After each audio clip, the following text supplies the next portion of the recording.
This is the User Adoption Podcast with your host, Henrik Dagier.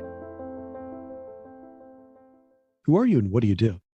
Hey, Henrik, pleasure to be with you. My name is Nils Vinje. I'm the founder and CEO of Glide Consulting, which is a customer success consulting firm, which I've dealt a lot with user adoption. And also I'm the founder of a company called 30 Day Leadership, which is a leadership development business where I run what's called the B2B Leaders Academy and the B2B Leadership Podcast. Nils, how are you involved with user adoption? So I'm involved heavily with this, given that the clients that I work with are all trying to provide an incredible experience to their end clients so that ultimately they renew and expand their contracts with them. So user adoption is at the core of all the work of the customer success community as a whole, and of course, many more departments and people aside from customer success. But it is at the core of our work because without user adoption, frankly, it's going to be pretty hard to convince our customers to renew and expand their business with us. That's how I get involved with user adoption. Nils, what are the biggest challenges and successes you've seen with user adoption? So some of the biggest challenges are the frame of reference that is used to look at driving user adoption. Sometimes we can get a little complacent with the fact that we know so much about our solution that we assume that our job is just to tell our customers how our solution works. And this involves the features and the functions and kind of the buttons and how things work. But that leads to some significant challenges because just because someone technically knows how a solution works does not mean that they are going to adopt the solution. It does not mean that they're necessarily going to get the greatest amount of value out of the solution. So I think it's really important to look at this user adoption from the customer's perspective, which is they're only going to adopt your solution if it aligns to support and fulfill what it is they want to get done. So if we know what they want to get done and we know what their outcomes are and we know and we can recommend what those outcomes are based on our expertise, then we can drive adoption not from the from the product point of view, but from the end result point of view. And that's going to be a far more valuable use of our time and far greater impact to our customer than if we just focused on the features and functions. Nils, what advice would you like to share with people working on improving user adoption?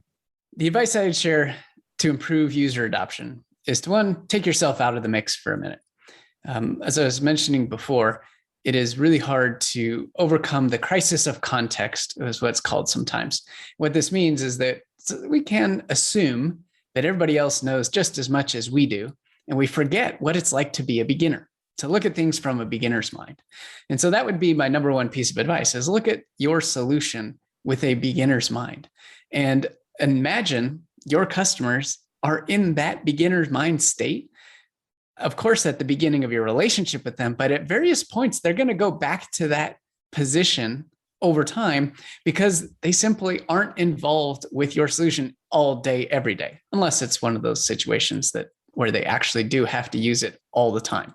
So oftentimes our solutions come in and play a key role at specific points in their life. Like sometimes it's going to happen very frequently, sometimes a little bit less frequently, but the key is to, from a mindset perspective, to look at this from the customer's point of view, understand what are the objectives that are going to help them look good. How will your customer ultimately look good as a result of using your solution?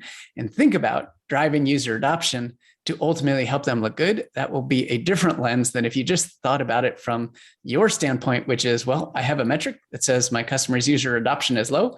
I need to increase that. Therefore, I should run some training. That's going to get you nowhere really fast and have a lot of people, unfortunately, not pay very much attention to your training. And Nils, where can we learn more about user adoption and your work on the subject? Yeah, so you can go to my website, Glide, Glide, consultingllc.com. And I have a large amount of content on blogs and articles and downloads and things that are available across all different aspects of customer success, but in particular user adoption. And if you have an interest in the leadership world in the B2B, please check out the B2B Leadership Podcast.com. That's the letter B, the number 2, the letter B, leadershippodcast.com. Well, thanks, Nils. You are very welcome. Wonderful to be with you, Henrik. For more on this, visit useradoptionpodcast.com. Don't forget to please subscribe, rate, and review. And for a book about this, check out useradoptionbook.com. Tune in next week for the next episode. Thanks for listening.